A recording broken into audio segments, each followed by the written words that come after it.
Bonjour.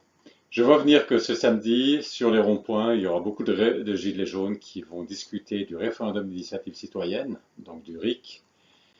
Et bon, la première question, ça va être de savoir si le RIC fait partie des revendications, mais ça, d'après ce qu'on a vu, c'est relativement clair que ça fait partie des revendications des gilets jaunes. La deuxième question, c'est est-ce que c'est une revendication parmi d'autres ou est-ce qu'elle a un statut spécial? Là, il y a de plus en plus de gilets jaunes qui considèrent que le référendum d'initiative citoyenne a un statut spécial parce que si c'était adopté, alors ce serait plus facile de faire aussi adopter les autres revendications. Parce que s'il y a un référendum d'initiative citoyenne, alors un groupe de citoyennes et de citoyens peuvent se réunir, lancer une initiative, et puis s'ils récoltent suffisamment, enfin le nombre requis de signatures dans les délais prévus, alors il y aurait une votation populaire, et puis si c'est accepté par le peuple, eh bien, leur proposition serait adoptée. Donc le RIC a un statut spécial, et il y a de plus en plus de gilets jaunes qui considèrent qu'il faudrait mettre en avant deux propositions, enfin deux revendications, ça ne veut pas dire renoncer aux autres revendications, mais mettre en avant deux revendications. L'une, c'est justement le RIC, et puis l'autre, ce serait une revendication qui a un impact à court terme immédiat sur le pouvoir d'achat. Ça pourrait être une revendication sur le pouvoir d'achat, une revendication sur les salaires minimaux, quelque chose comme ça. En tout cas, il y a beaucoup de gilets jaunes qui veulent mettre en avant deux revendications, dont l'une des deux est justement le RIC. Euh, mais après ça, la question qui va très vite se poser, c'est quelles doivent être les modalités du RIC. Parce que suivant les modalités, vous risquez de, même si le RIC était adopté, vous risquez de vous réveiller en vous rendant compte qu'au fond, il n'y a pas un véritable RIC. Alors, référendum d'initiative citoyenne, c'est clair que ça veut dire que c'est les citoyens qui ont l'initiative et non pas le président, comme c'est actuellement le cas avec le référendum d'initiative présidentielle, ou bien le Parlement avec ce qu'on appelle le référendum d'initiative partagée. Donc l'initiative vient quand même du Parlement ou d'une minorité de parlementaires qui doivent ensuite être soutenue par un certain nombre de citoyens, mais l'initiative ne vient pas des citoyens. Donc là, il faut vraiment, on parle d'un référendum d'initiative citoyenne. Donc l'initiative, elle vient des citoyens et uniquement des citoyens sans qu'ils aient besoin d'un appui des élus. Donc ça, c'est pour la définition elle-même. Mais ensuite, au niveau des modalités, il faut être très attentif, par exemple, au nombre de signatures requis et aussi au délai dans lesquels ces signatures doivent être réunies. Parce que si c'est trop difficile, si la barre est placée trop haut, alors ben, ça sera comme s'il n'y avait pas de RIC, parce que personne n'arrivera à atteindre le nombre de signatures requis dans les temps voulus. Donc ça, c'est une première chose à faire attention. Une deuxième, c'est que sur les sujets sur lesquels le RIC peut s'appliquer, et ça me paraît important qu'ils permettent de modifier la Constitution, euh, plus généralement que la Constitution puisse être modifiée par le peuple et uniquement par le peuple. À la limite, on pourrait on pourrait dans un premier temps réduire, être un tout petit peu moins exigeant et avoir quand même un RIC qui fonctionne et qui pourrait ensuite être utilisé pour élargir le RIC lui-même. Mais mon conseil, ce serait plutôt de demander dès le départ que le RIC puisse modifier la Constitution et puis que toute modification de la Constitution proposée par les élus doivent être soumise en votation populaire.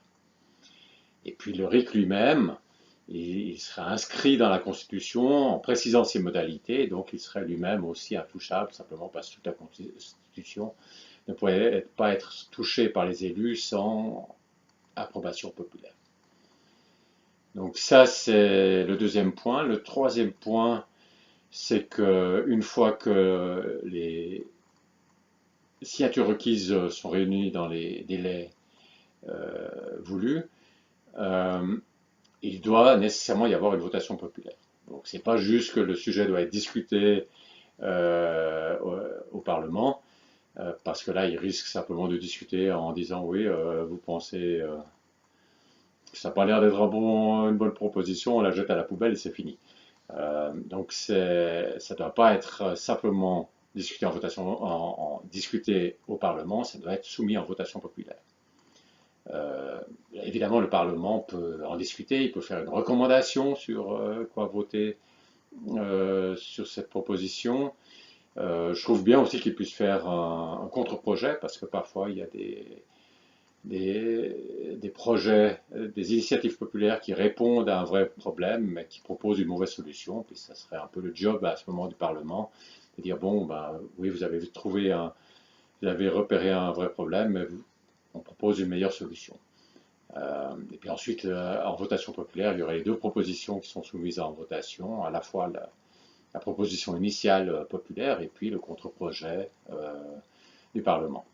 Donc oui, il peut tout à fait y avoir une discussion au Parlement, mais au bout du compte, ça doit venir en votation populaire. Et pas dans 1000 ans. C'est-à-dire qu'il faut aussi fixer un délai pour quand ça vient en votation populaire. Il faut un délai raisonnable pour que justement le Parlement ait le temps de discuter de cette initiative, mais ça ne doit pas être non plus au calendrier grec. Donc ça, c'est le troisième point. Et puis le quatrième point, c'est que si un sujet est soumis en votation populaire et qu'il est adopté en votation populaire, alors c'est pas simplement une impulsion dont les élus font ce qu'ils veulent, mais c'est une décision populaire qui doit être mise en œuvre. Donc c'est un quatrième point, la décision populaire qui sort d'une votation populaire doit être mise en œuvre par les élus. Voilà, donc ça c'est les points principaux auxquels il me semble qu'il faut être attentif dans la conception des modalités d'un référendum d'initiative citoyenne. Et puis une fois qu'il y aurait un référendum d'initiative citoyenne, ça pourrait être bien de regarder trois autres choses. La première chose, c'est peut-être d'ajuster le nombre de signatures requis. Parce que s'il y a une avalanche de votations, ça peut faire trop. Alors à ce moment, il faut monter le nombre de signatures. Si par contre, on voit que le nombre était tellement élevé qu'il y a très peu de votations et qu'on serait disposé à voter plus souvent, bien alors il faut réduire le nombre de signatures. Donc, ajuster le nombre de signatures requises. Et puis, un deuxième point, ça serait les modalités que je vous ai proposées, ce serait pour des référendums d'initiative citoyenne qui modifient la Constitution. Mais dans un deuxième temps, ce serait bien en fait d'utiliser ce référendum d'initiative citoyenne originel pour le modifier lui-même et le renforcer en permettant aussi de modifier les lois. Ou même un référendum d'initiative en toute matière, parce que des fois, ça ne suffit pas de pouvoir modifier la Constitution, il faut aussi pouvoir modifier les lois qui appliquent la Constitution. Si les élus ne font pas eux-mêmes le travail, il faut que le peuple puisse directement intervenir au niveau des lois, voire même à d'autres niveaux encore plus bas. Et puis le dernier point, on peut se demander si il faut conserver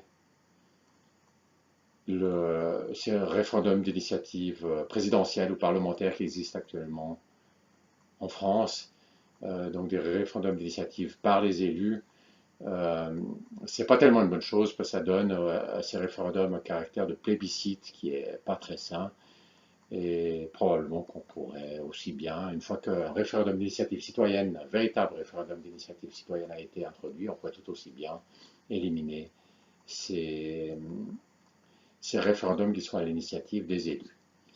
Voilà, mais ces trois derniers points, c'est un peu...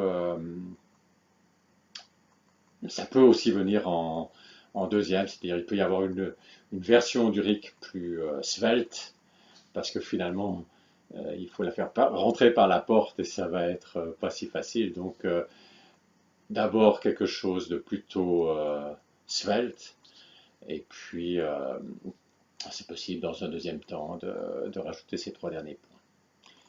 Voilà, j'espère que ces quelques réflexions pourront être utiles à ceux qui réfléchissent sur le RIC.